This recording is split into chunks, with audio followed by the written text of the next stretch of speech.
이건 관광이 아닙니다. 대한민국이 선택한 자살 행위입니다. 2026년 3월, 영국의 베테랑 특파원은 이렇게 단언했습니다. 10년 동안 일본을 취재하며 아시아의 질서는 일본뿐이라 믿어온 그였습니다. 단 이틀 만에 26만 명의 외국인이 서울로 몰려든다는 소식. 그는 확신했습니다. 이건 반드시 붕괴한다. 그래서 직접 한국으로 날아왔습니다. 그 붕괴의 순간을 전 세계에 보여주기 위해서였습니다. 하지만 입국 3분 만에 그의 손에서 마이크가 떨어졌습니다. 고소관처럼 조용한 공항. 그리고 단 10초 만에 끝나는 입국 심사. 이건 조작이다. 그의 15년 확신이 그 자리에서 무너졌습니다.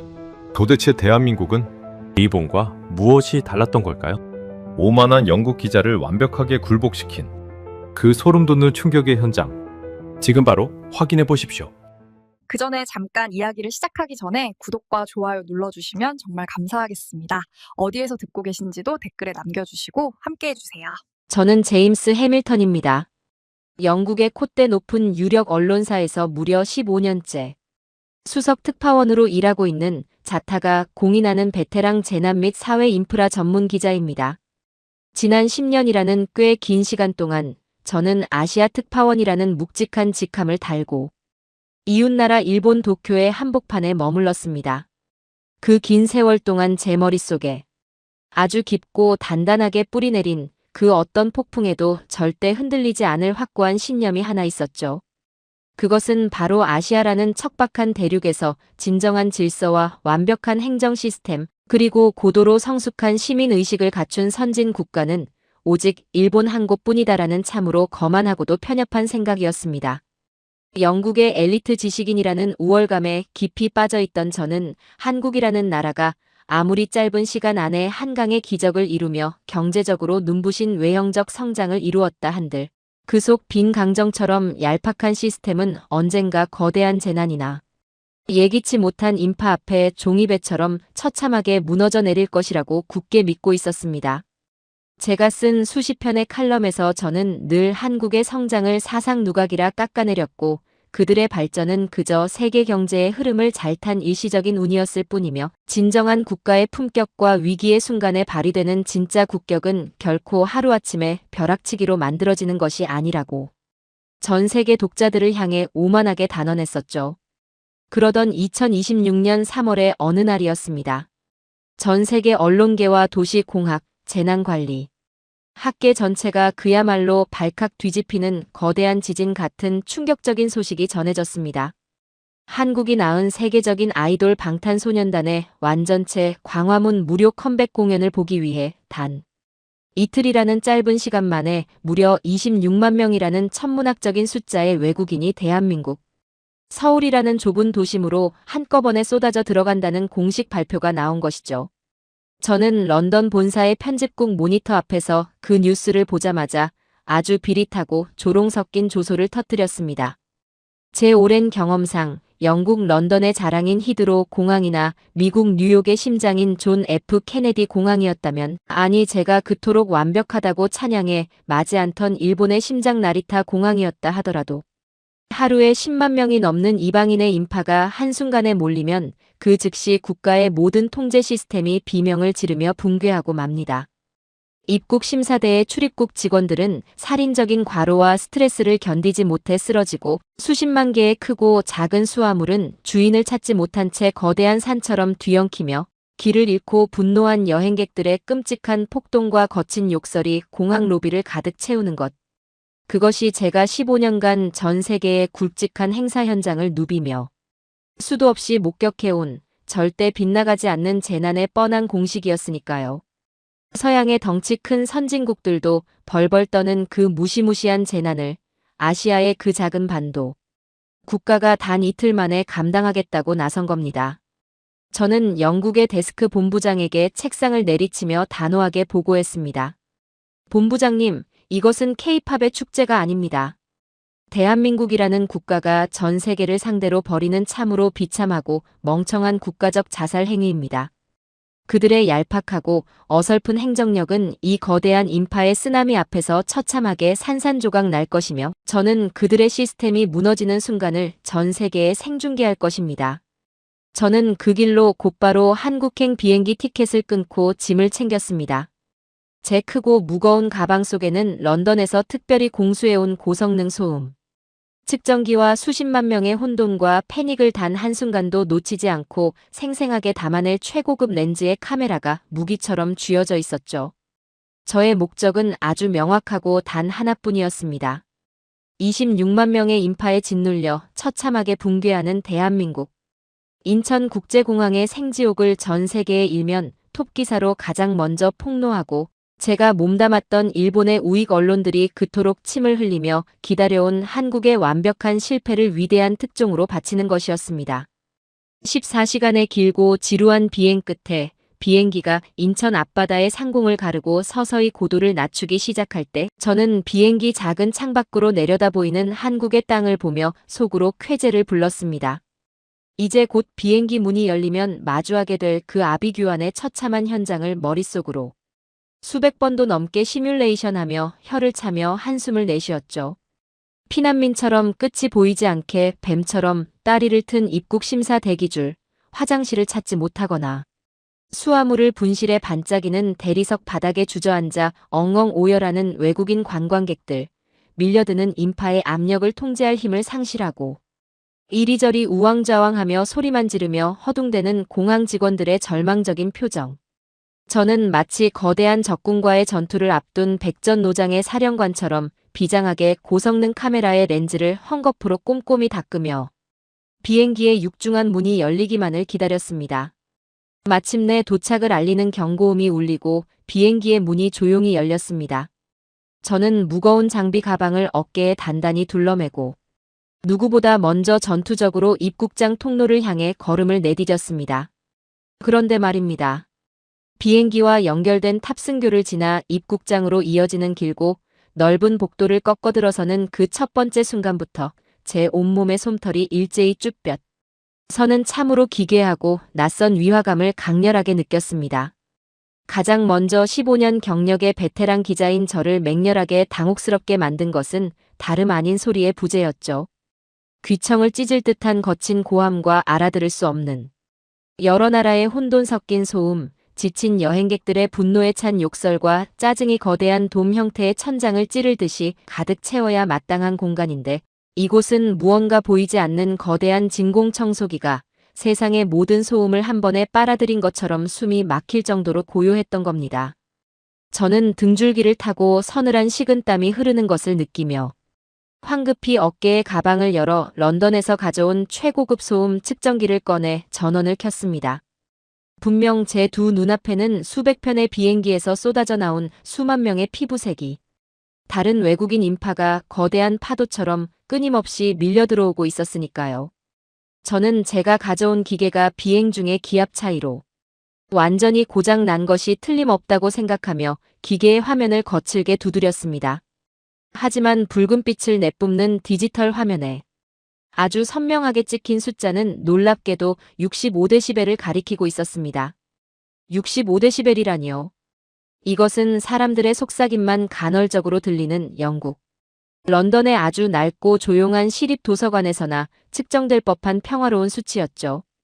단 이틀 만에 무려 26만 명이라는 비정상적인 인구가 쏟아져 들어오는 국제공항의 한복판이 일요일 오후의 동네 도서관보다 고요하다는 사실은 제가 지난 15년 동안 대학과 현장에서 뼈 빠지게 공부하고 증명해왔던 물리학과 통계학 그리고 군중 심리학의 모든 법칙을 아주 철저하고 잔인하게 조롱하고 짓밟는 충격적인 결과였습니다. 도무지 머리로는 납득할 수 없는 현실 앞에서 저는 눈을 거칠게 비비며 입국 심사대 쪽으로 천천히 방어하듯 걸음을 옮겼습니다.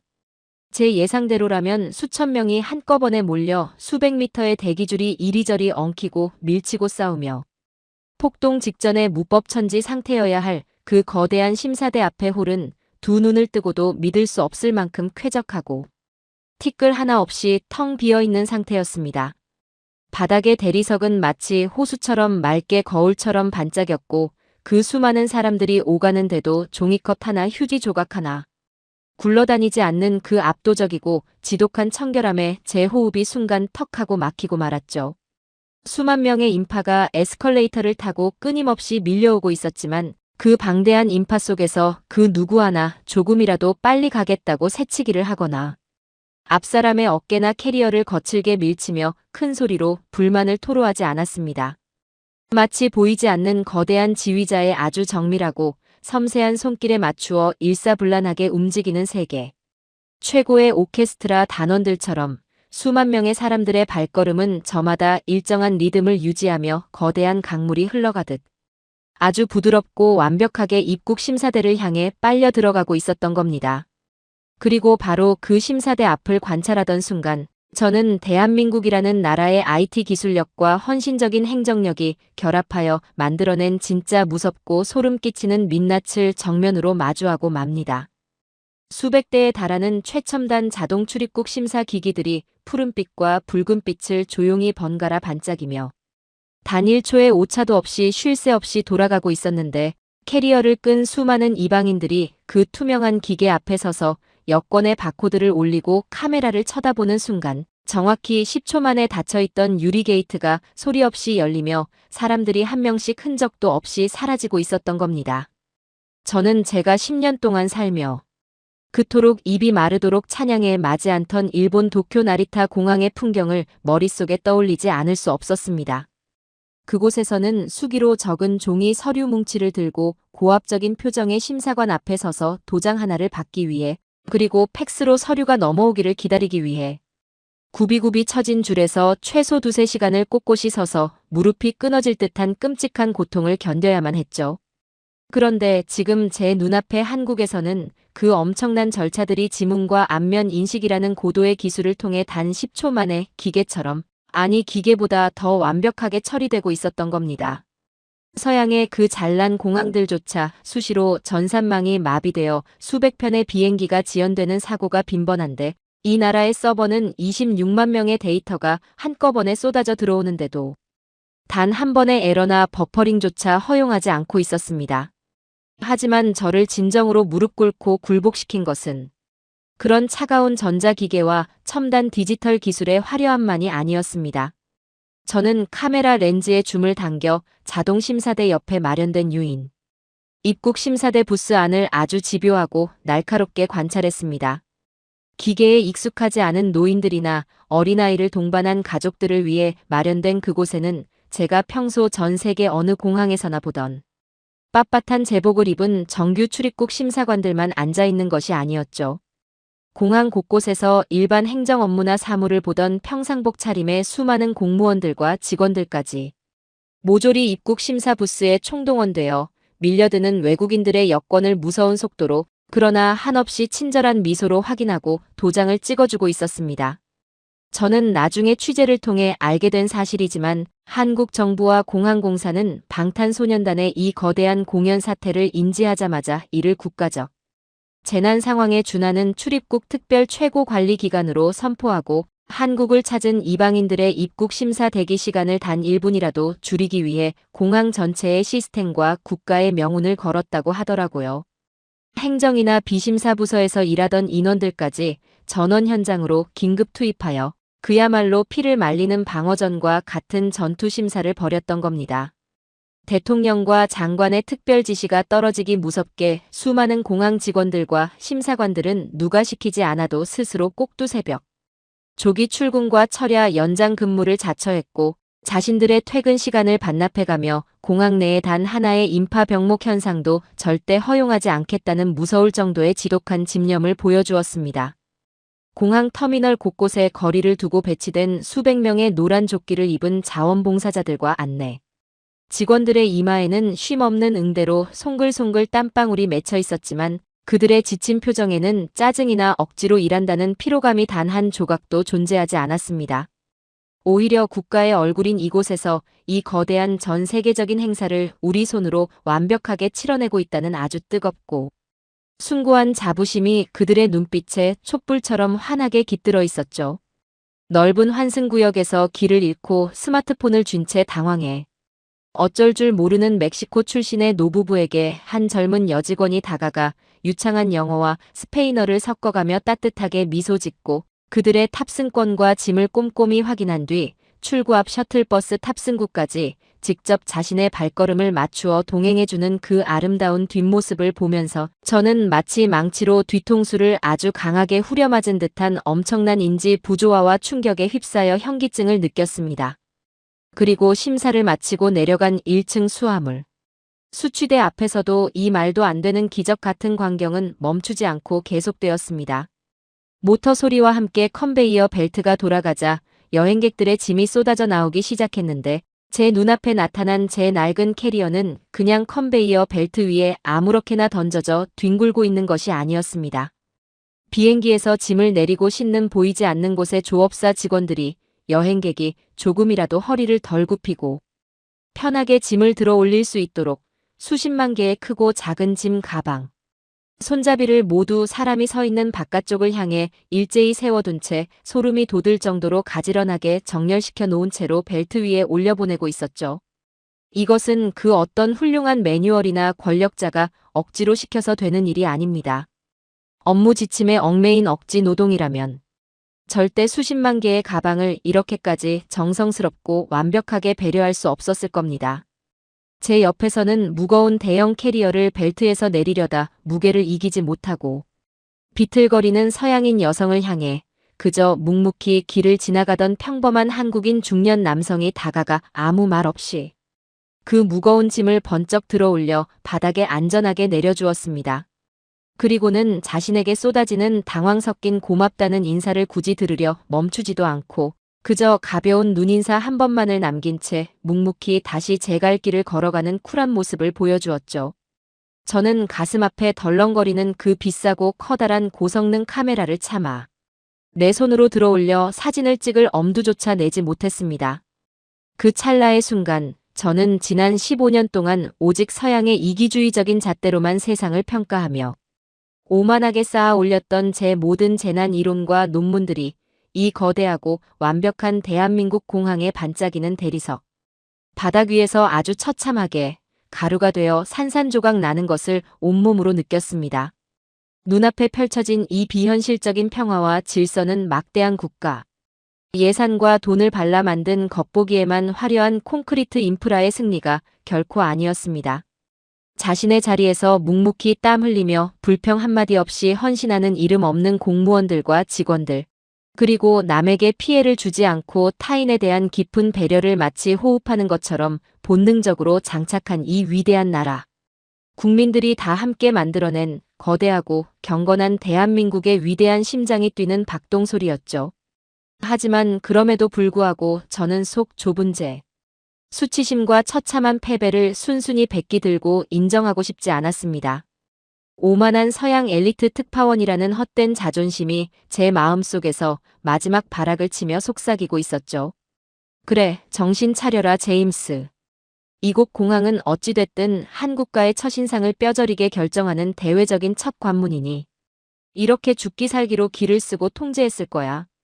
이건 그저 외국인들에게 보여주기 위해 정교하게 짜인 일종의 거대한 국가적 쇼일 뿐이다. 정부의 모든 행정력과 예산을 오직 이곳 공항 하나에 전부 쏟아부었으니 이 정도의 가식적이고 거짓된 평화는 일시적으로 가능할지도 몰라. 하지만 저들이 아무리 완벽하게 훈련되었다 한들 수십만 명의 군중이 매일같이 숨막히게 얽히고 설키며 이기적인 본성이 날 것으로 드러나는 저 통제 불능의 거대한 도심 지하철로 들어간다면 그때는 이들의 가짜 질서도 결국 임계점을 넘고 산산조각이 날 것이며 내가 그토록 기다리던 진짜 끔찍하고 처참한 한국의 민낯이 낱낱이 드러나고 말 것이다. 저는 억지로 튀어나오려는 경외심을 억지로 눌러 삼키며 애써 제 스스로를 위로했습니다. 바들바들 떨리는 손으로 제 캐리어의 손잡이를 부서져라 꽉 쥐었죠. 그리고 이 거대하고 신비로운 기적의 나라가 그 화려한 껍데기 속에 숨기고 있을 가장 어둡고 끔찍한 무질서의 지옥을 반드시 내 손으로 찾아내 폭로하겠다는 지독한 집념 하나로 26만 명의 엄청난 인파가 쏟아져 내려가고 있는 서울 도심 한복판의 복잡한 지하철역을 향해 아주 무겁고 초조한 발걸음을 옮기기 시작했습니다. 인천공항에서 겪은 그 처참한 굴욕과 시린 충격을 애써 마음속 깊은 곳으로 억누르며 저는 대한민국 철도의 심장부이자 수백만 명의 시민이 매일같이 부대끼며 살아가는 거대한 지하세계 서울의 도심 지하철로 발걸음을 옮겼습니다. 공항이야 국가의 첫인상을 좌우하는 곳이니 정부가 사활을 걸고 막대한 예산을 쏟아부어 억지로 통제할 수 있다고 치더라도 이 익명성이 보장되는 어둡고 끝없는 지하철 구간만큼은 절대 그들의 가식적인 통제가 통하지 않을 것이라 굳게 믿었기 때문이죠. 저는 일본 도쿄 특파원 시절 신주쿠역이나 시부야역에서 벌어지는 그 숨막히는 출퇴근 지옥을 뼈저리게 경험했던 사람입니다. 흰 장갑을 낀 수십 명의 영무원들이 이른바 푸시맨이 되어 사람들을 짐짝처럼 열차 안으로 구겨 넣고 비명과 짜증이 난무하는 그 폭력적이고 강압적인 질서만이 아시아 최상위 국가 일본이 보여줄 수 있는 한계라고 단언했었죠. 하물며 그보다 수준이 한참 떨어진다고 여겼던 한국의 지하철에 단 이틀 만에 26만 명의 흥분한 외국인 관광객과 기존의 수백만 서울 시민들이 한꺼번에 뒤엉킨다면 그곳이야말로 인간의 숨겨진 가장 이기적이고 짐승 같은 본성이 날 것으로 드러나는 그야말로 아비규환의 생지옥이 될 것이라 확신했습니다. 저는 서울 지하철 노선도 중에서도 가장 악명이 높고 혼잡하다는 2호선 환승 구간을 골라 매에 눈을 하고 잠입했습니다. 끔찍한 러시아어의 한복판, 제 예상대로라면 이 엄청난 인구 밀도 속에서 필연적으로 누군가의 어깨가 거칠게 부딪히고 구두굽에 발이 밟히며 여기저기서 신경질적인 고함과 영어, 스페인어, 한국어가 뒤섞인 욕설이 팝콘처럼 터져 나와야만 했습니다. 그리고 그 작은 불만들의 불씨가 모여 결국 거대한 폭동과 군중 패닉으로 이어질 것이라 계산하고 본능적으로 제 무거운 카메라 백팩을 가슴 앞으로 꽉 끌어안으며 신체적 충돌에 대비했죠. 하지만 지하철역의 깊고 가파른 계단을 밟고 내려가는 그 첫 순간부터 저는 또다시 숨이 턱하고 막히며 제자리에서 얼어붙고 말았습니다. 냄새가 없었습니다. 아니, 정확히 말하자면 제가 그토록 잘 알고 있던 지하철 특유의 악취가 전혀 존재하지 않았던 겁니다. 영국 런던의 100년 된 언더그라운드에서 나는 그 퀴퀴한 쥐오줌 냄새나 미국 뉴욕 지하철의 코를 찌르는 지린내와 정체불명의 쓰레기 썩는 냄새가 이 거대한 공간 어디에서도 나지 않더라고요. 바닥은 방금 누군가 광택을 낸 것처럼 깨끗했고 숨을 들이마셔도 공조 시스템이 완벽하게 돌아가고 있는지 공기가 무척이나 쾌적했습니다. 사람은 숨을 쉬기 힘들 정도로 빽빽하게 많은데 기괴할 정도로 거친 소음이나 불쾌한 냄새가 없으니 마치 깊은 바닷속으로 잠수해 들어온 것처럼 묵직하고 고요한 평화로움마저 느껴졌습니다. 승강장으로 내려가는 좁고 긴 환승 통로에서는 마치 마법 같은 기적이 눈앞에서 펼쳐지고 있었습니다. 수천 명의 직장인과 외국인 관광객들이 양방향에서 쏟아져 나오며 끔찍하게 교차하는 그야말로 숨막히는 병목 구간이었죠. 저는 사람들이 결국 서로 엉키고 거친 몸싸움을 벌이기를 초조하게 기다렸습니다. 하지만 이 수많은 사람들은 마치 공중에서 완벽한 각도로 군무를 추며 날아가는 거대한 새떼처럼 서로의 어깨를 1cm의 간격으로 아슬아슬하게 스치면서도 절대 부딪히지 않는 기적 같은 움직임을 보여주었습니다. 바닥에 중앙선이 선명하게 그어진 것도 확성기를 든 경찰이 통제하는 것도 아닌데 모두가 아주 정확하게 우측 교행을 지키며 흐르고 있었던 겁니다. 길을 잃어 한가운데서 우왕좌왕 멈춰 선 외국인을 만나도 짜증을 내거나 밀치지 않고 흐르는 물이 바위를 피해가듯 아주 부드럽고 유연하게 곁을 지나쳐갔죠. 일본의 지하철역에서는 조금이라도 동선이 꼬이면 칙한, 비켜라라는 뜻의 일본어 하며 거칠게 밀치거나 노골적으로 혀를 차는 소리가 들리곤 했는데 이곳 한국의 시민들은 타인의 실수를 무언의 배려로 감싸 안으며 묵묵히 자신의 길을 가고 있었습니다. 플랫폼에 도착한 저는 제 두 눈을 완전히 의심하게 만드는 경이로운 광경 앞에 입을 다물지 못했습니다. 선로와 승강장 사이에는 제가 뉴욕이나 런던에서는 일부 역에서나 겨우 볼 수 있었던 그 비싸고 안전한 투명 유리 스크린도어가 끝없이 아주 완벽하게 전 구간을 막아주고 있었습니다. 승객이 철로로 떨어지는 것을 원천적으로 차단하는 이 엄청난 설비가 전 노선에 깔려 있다는 사실 자체가 국가의 막강한 자본력과 의지를 보여주는 것이었죠. 하지만 진짜 저를 미치게 만든 것은 기계가 아니라 사람들이었습니다. 수백 명의 사람들이 스크린도어 앞 바닥에 그려진 작은 세모. 화살표를 따라서 마치 각도기로 잰 듯이 완벽하게 양옆으로 반듯한 두 줄을 서서 열차를 기다리고 있었거든요. 그런데 참으로 이상했습니다. 사람들이 서 있는 그 두 줄 사이의 가운데 공간은 바보 같을 정도로 너무나 넓고 쾌적하게 텅 비워져 있는 상태였습니다. 저는 순간 엄청난 인지 부조화와 혼란스러움에 빠져 머리를 극적이고 말았죠. 왜 굳이 저 넓고 먼저 타기 좋은 가운데 명당 자리를 아깝게 비워두는 것이지? 영국이나 미국, 심지어 일본이었다면 먼저 타서 자리를 차지하기 위해 치열하게 눈치 싸움을 하며 문 정중앙을 떡하니 가로막고 섰을 텐데. 그 의문은 단 1분 뒤 천장에 매달린 디지털 전광판에 열차가 도착한다는 붉은색 안내가 뜨고 열차가 플랫폼으로 미끄러져 들어오면서 완벽하게 해소되었습니다. 정확히 안내된 시간 단일. 초의 오차도 없이 육중한 열차가 스크린도어의 규격에 완벽하게 일치하여 멈춰 섰습니다. 경쾌한 알림음과 함께 문이 열리고 만원. 열차 안에서 숨막힐 듯 많은 수백 명의 사람이 한꺼번에 쏟아져 나오기 시작했죠. 그 순간이었습니다. 플랫폼에 두 줄로 대기하던 사람들이 약속이나 한 듯 일제히 한 발짝을 뒤로 조용히 물러섰습니다. 아까부터 텅 비워두었던 그 가운데의 넓은 공간은 바로 열차에서 내리는 타인을 위해 온전히 양보해둔 거룩한 전용길이었던 겁니다. 내리는 엄청난 인파가 거대한 홍해의 바다가 갈라지듯 열린 그 길을 따라 아주 부드럽고 신속하게 빠져나갈 때까지 플랫폼에서 기다리던 그 어떤 사람도 먼저 열차에 타려고 억지로 어깨를 들이밀거나 앞사람을 재촉하지 않았습니다. 마지막 한 사람이 완전히 플랫폼으로 발을 내디딘 후에야 기다리던 사람들의 탑승이 물 흐르듯 조용하고 질서정연하게 시작되었죠.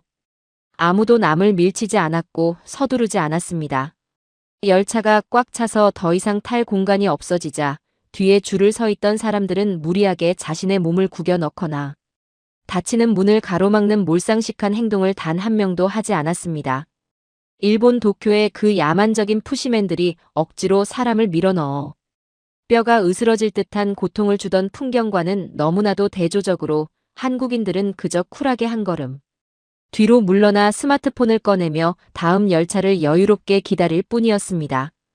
저는 지난 15년 동안 이렇게 인구 밀도가 높은 혼잡구역의 질서는 오직 국가의 강력한 물리적 강제와 처벌로만 유지된다고 굳게 믿어왔습니다.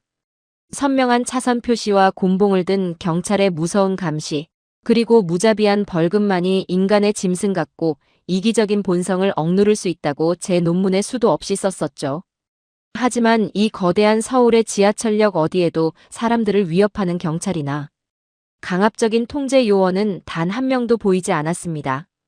이 수많은 사람들은 누구에게도 지시나 강요를 받지 않았지만 스스로 충돌을 피하고 타인을 배려하는 길을 자발적으로 선택하고 있었던 겁니다. 내가 1초를 양보하고 한 걸음 물러서면 우리 모두가 안전하고 빠르게 갈 수 있다는 것.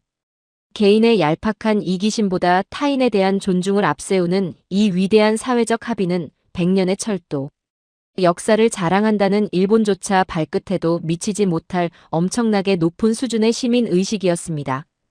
가까스로 열차 안으로 몸을 실은 저는 내부의 풍경을 보고 다시 한번 제 오만한 서양식 개인주의가 완벽하게 가루로 박살나는 것을 느꼈습니다.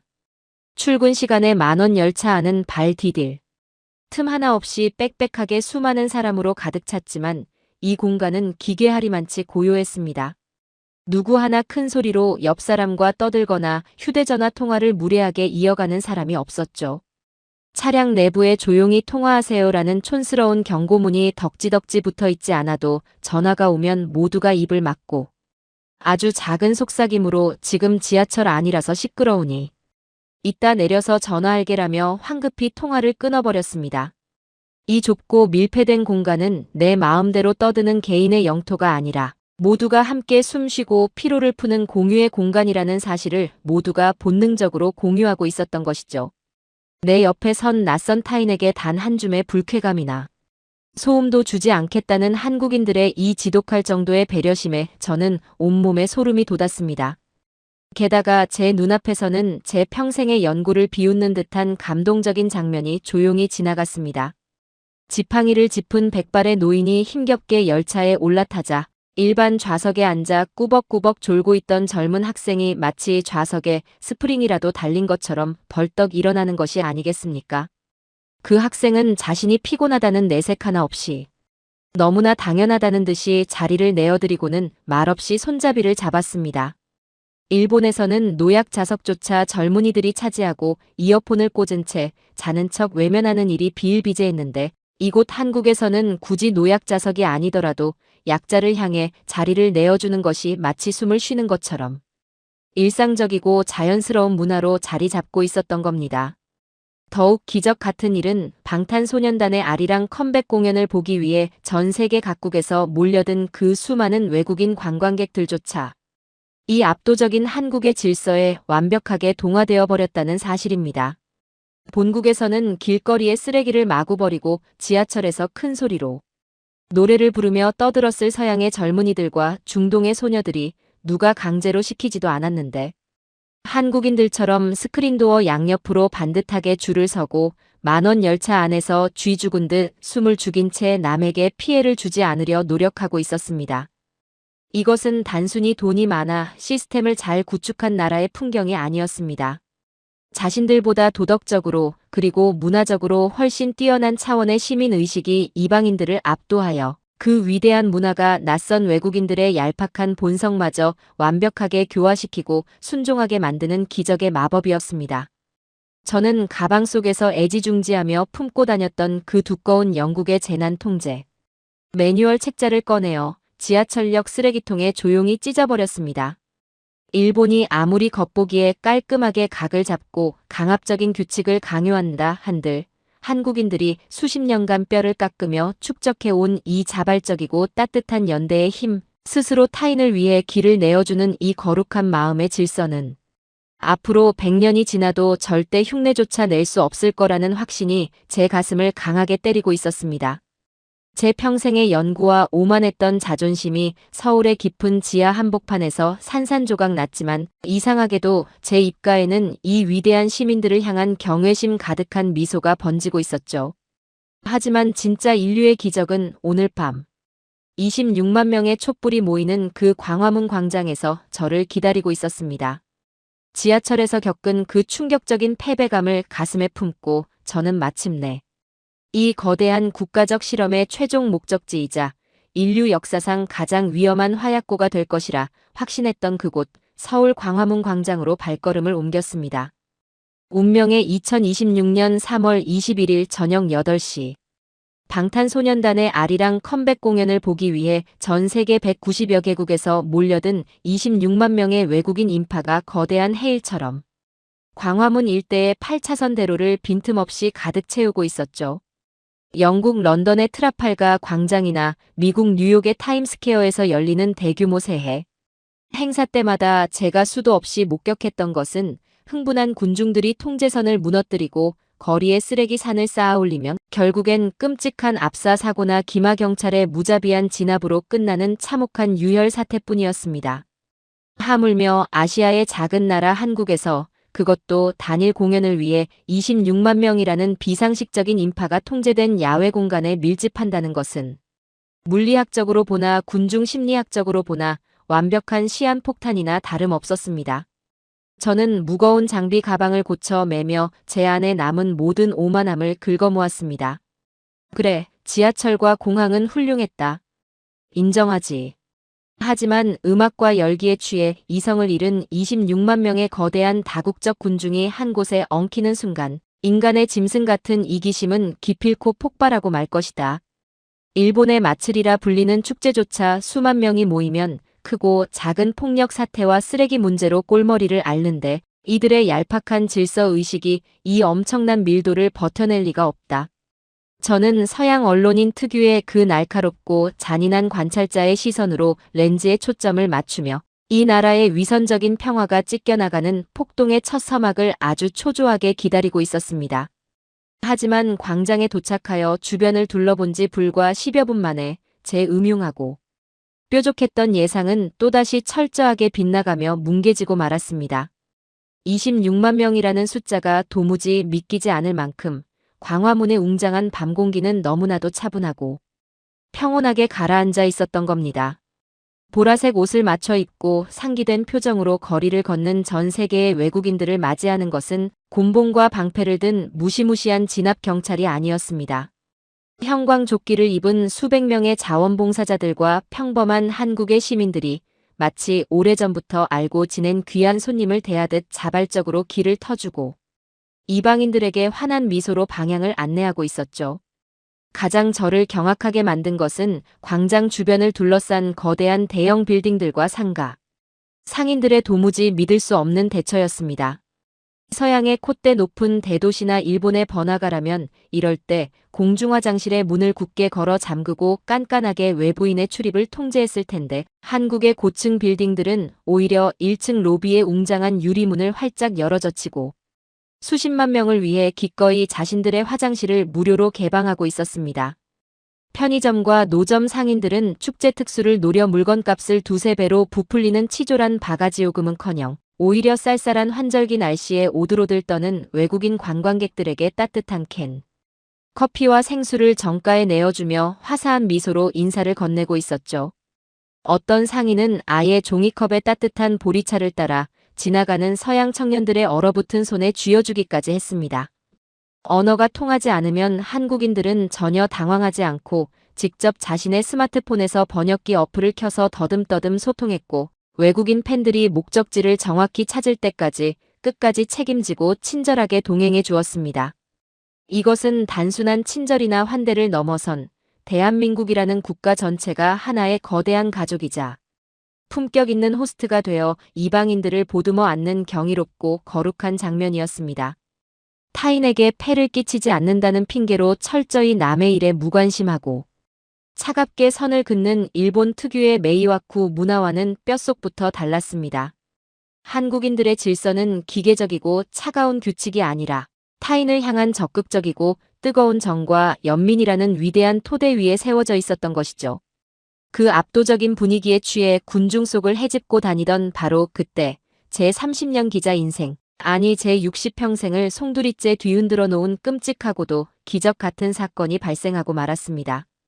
광화문 내거리의 가장 혼잡한 인파 속을 뚫고 지나가 무대 앞쪽으로 자리를 잡으려던 찰나 습관적으로 제 외투 안주머니를 더듬던 제 손끝이 일순간 벼락을 맞은 듯 굳어버렸습니다. 비어 있었습니다. 제 여권 수천 달러의 비상금, 여러 장의 신용카드, 그리고 제 신분을 증명하는 영국 왕립 언론인 프레스 카드까지 모조리 들어있던 그 두꺼운 갈색 가죽 지갑이 감쪽같이 사라져버린 겁니다. 저는 그 자리에 망부석처럼 우뚝 멈춰 섰습니다. 머릿속이 새하얗게 탈색되며 온몸의 피가 차갑게 식어내렸죠. 바지 앞주머니, 뒷주머니, 카메라 가방의 모든 지퍼를 미친 듯이 열어젖히며 바닥을 샅샅이 뒤졌지만 지갑은 어디에도 없었습니다. 끝났다. 26만 명이 엉켜있는 이 아수라장의 밤거리에서 지갑을 잃어버리다니. 내가 이래서 군중을 혐오했던 거야. 결국 이 나라 사람들도 똑같은 소매치기범들이 우글거리는 후진국에 불과했어. 저는 절망감과 분노에 휩싸여 제 머리칼을 쥐어뜯으며 길 한복판에서 씩씩거렸습니다.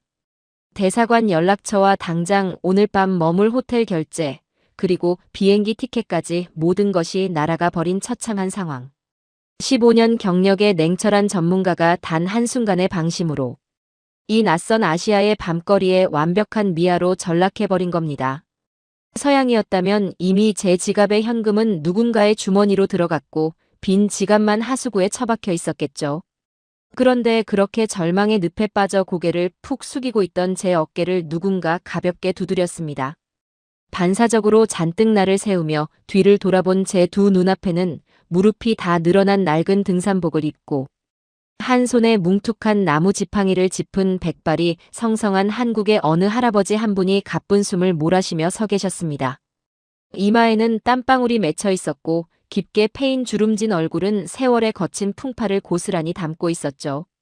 그리고 그 거칠고 투박한 손마디 끝에 제 갈색 가죽 지갑이 고스란히 쥐어져 있었습니다. 저는 너무 놀라 입을 떡 벌린 채 아무런 말도 꺼내지 못했습니다. 할아버지는 액정에 금이 간 낡은 스마트폰을 꺼내시더니 굵고 투박한 손가락으로 더듬더듬 번역기 화면을 눌러 제게 내미셨습니다. 사진 찍을 때 바닥에 떨어뜨리셨습니다. 타국에 와서 지갑 잃어버리면 큰일 납니다.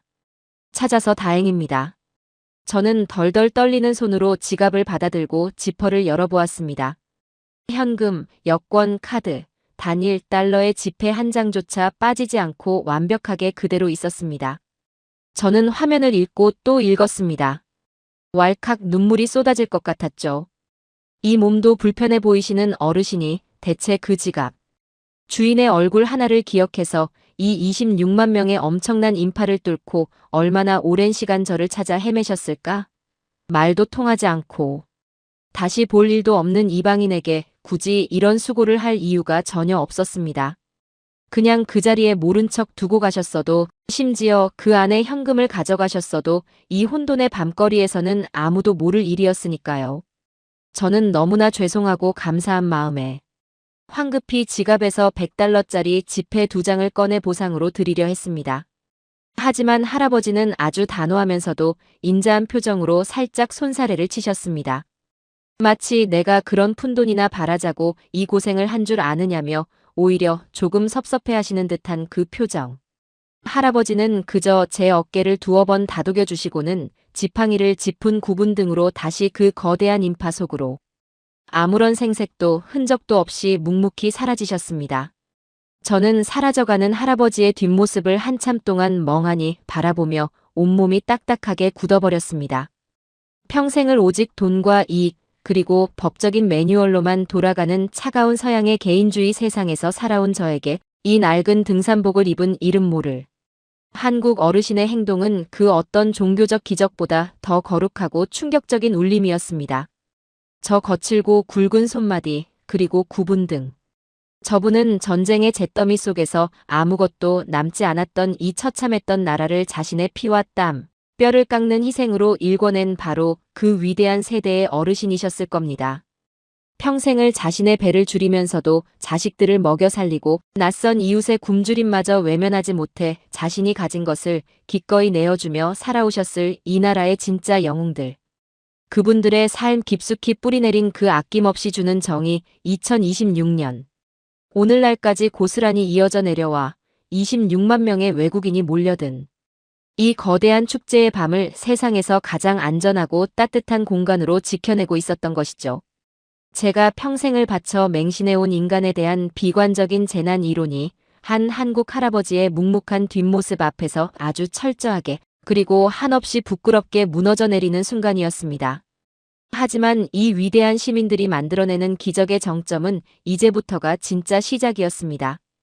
밤 9시가 가까워지며 드디어 광화문 특설 무대에 화려한 조명이 켜지고 방탄소년단의 7 멤버들이 모습을 드러내기 직전의 그 숨막히는 찰나.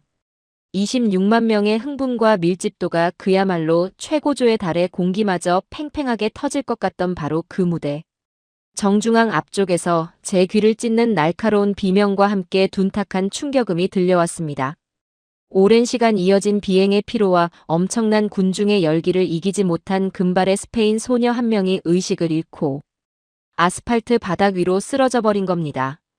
저는 순간 온몸에 털이 쭉 뼈서며 본능적으로 뷰파인더에 눈을 가져다 댔습니다. 드디어 올 것이 왔다. 26만 명이 빽빽하게 맞물린 이 밀폐된 야외 공간에서 누군가 바닥에 쓰러진다는 것은 곧 수천 명이 도미노처럼 그 위로 겹겹이 깔리며 목숨을 잃게 되는 끔찍한 압사 사고의 신호탄이다. 런던 힐스버러 참사나 압사. 사고 현장에서 제가 똑똑히 보았던 그 죽음의 패닉. 이제 사람들은 공포에 질려 비명을 지르며 사방으로 흩어지려 할 것이고 통제력을 상실한 채 서로를 무자비하게 짓밟으며 빠져나가려 발버둥 칠 것이 분명했습니다. 일본이었다면 돌발 상황에 대한 매뉴얼이 하달될 때까지 아무도 섣불리 움직이지 못하고 주변을 빙빙 돌며 발만 동동 구르다 골든타임을 놓쳐버렸겠죠. 저는 잔인한 외신 기자의 본능으로 이 얄팍한 나라의 안전망이 처참하게 붕괴하는 그 찰나의 지옥을 기록하기 위해 카메라의 녹화 버튼을 강하게 눌렀습니다. 그런데 렌즈 너머로 광화문 한복판에서 벌어진 일은 제 평생의 상식과 비열한 기대감을 완전히 박살내버렸습니다. 비명이나 혼비백산한 도망 대신 쓰러진 소녀의 바로 곁에 있던 건장한 한국 남성. 서너 명이 한치의 망설임도 없이 순식간에 몸을 던졌습니다.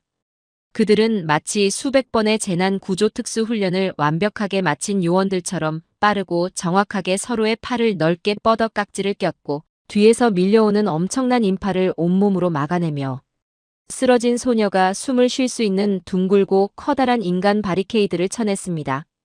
그 남성들의 이마에는 힘줄이 솟았지만 그들은 절망하지 않고 큰 소리로 외쳤습니다.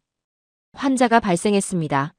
뒤로 아주 조금만 한 발짝씩만 물러나 주세요. 그러자 믿을 수 없는 기적이 일어났습니다. 그 절박한 외침을 들은 뒤쪽의 수만 명의 인파는 아무도 왜 무대 앞을 막느냐고 화를 내거나 앞사람의 등을 밀치지 않았습니다. 그들은 마치 약속이나 한 듯 거대한 파도가 썰물처럼 빠져나가듯 일제히 한 발짝씩 조용히 뒤로 물러나며 소녀를 위한 생명의 공간을 눈덩이처럼 넓혀주기 시작했죠. 그 혼란스러운 틈을 타 누군가 자신이 입고 있던 꽤 비싸 보이는 두꺼운 외투를 망설임 없이 훌렁 벗어 차가운 아스팔트 바닥에 누운 외국인 소녀의 머리 아래에 조심스럽게 베어주었습니다. 우리네 어머니들처럼 따뜻하고 인자한 표정의 중년 여성이었죠.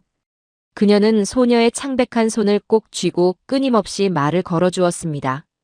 또 다른 누군가는 자신이 마시려던 뜯지도 않은 생수병을 건네며 소녀의 마른 입술을 적셔주었습니다. 그리고 다음 순간 제 두 눈을 의심하게 만드는 압도적이고 장엄한 빛의 향연이 펼쳐졌습니다.